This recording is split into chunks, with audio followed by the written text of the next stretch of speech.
Will Donald Trump get rid of the clock changing that comes with daylight saving time? Here's everything you need to know.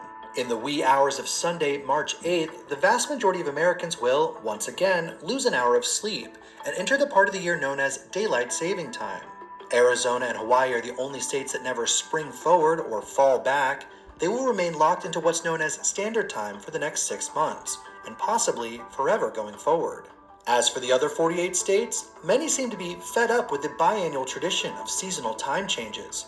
A 2021 poll found 75% of Americans are against it. Another poll from CBS News and YouGov found the majority surveyed, 46%, want permanent daylight saving time, meaning it would stay lighter later all year long. 33% said they want permanent standard time, which would be earlier sunrises and earlier sunsets. Certainly good news for morning people. 21% said they want to keep switching back and forth. In his last public statement on the issue in April 2025, President Trump vowed in an X post that he'd work with the Republican Party to eliminate daylight savings time, calling it inconvenient and very costly to our nation. His close advisor Elon Musk went on to agree, writing on X, "Looks like the people want to abolish the annoying time changes." The billionaire's former Doge co-chair Vivek Ramaswamy backed up the sentiment that it's inefficient and easy to change.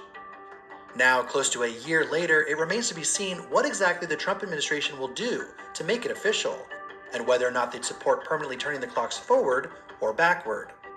In 2022, the Senate unanimously approved a bill that would make daylight saving time permanent. The Sunshine Protection Act was introduced by then-Senator Marco Rubio, who is now Trump's Secretary of State.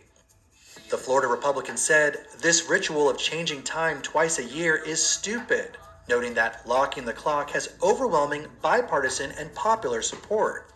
But the bill never received a vote in the House of Representatives. Rubio reintroduced the Sunshine Protection Act in 2024, and Florida Rep. Vern Buchanan put forward his own version of the bill in the House. Both languished in committees because they couldn't agree on whether to keep permanent daylight savings time or permanent standard time. Where you fall in the debate might depend on your geography. 7 states, Connecticut, Illinois, Iowa, Maine, Maryland, North Carolina, and Pennsylvania, have all proposed observing daylight savings time year-round. Meanwhile, 15 other states are pushing to make standard time permanent, including Arkansas, California, Idaho, Indiana, Kansas, Kentucky, Nevada, New Jersey, North Dakota, Oregon, Pennsylvania, South Dakota, Utah, Washington, and West Virginia. If permanent daylight savings time goes into effect, the national average for sunrise times will be 7:11 a.m., and the national average for the time of sunsets across the country will be 7:22 p.m.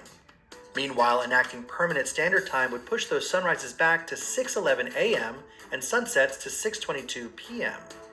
If daylight savings time is scrapped for permanent standard time, many Americans can say goodbye to late summer evenings. The average sunset in New York in June would be 7:30 p.m., for example. And if you want to catch a sunrise, you'll definitely need to pound some coffee for that 4:35 a.m. wake-up call.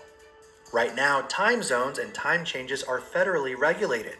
But if Congress ultimately lets states decide to do their own thing, taking a road trip across state lines will be as confusing as Back to the Future. The origins of daylight saving time date back to World War I, when the Standard Time Act of 1918 was passed in an effort to conserve energy for the war effort. A half a century later, the Uniform Time Act of 1966 standardized it and stated clocks would advance 1 hour at 2 a.m. on the last Sunday in April and turn back 1 hour at 2 a.m. on the last Sunday in October. The Energy Policy Act of 2005 then changed DST to the second Sunday in March through the first Sunday in November. It's a common myth that seasonal time changes were created by the agriculture industry to allow workers more daylight to tend to their crops and livestock. In fact, many farmers oppose a time change because it disrupts their carefully orchestrated schedules. Either way, experts agree that the back and forth disrupts sleep patterns and negatively affects mental and physical health. Research shows that losing an hour of sleep significantly upends our circadian rhythm, which is essentially the body's 24-hour internal clock. This potentially increases the risk of heart attacks and stroke, and even car accidents the morning after a time switch. Now, as the public waits for President Trump and Congress to figure out the next step, Americans are again wondering if this is the last year we will have to deal with this headache.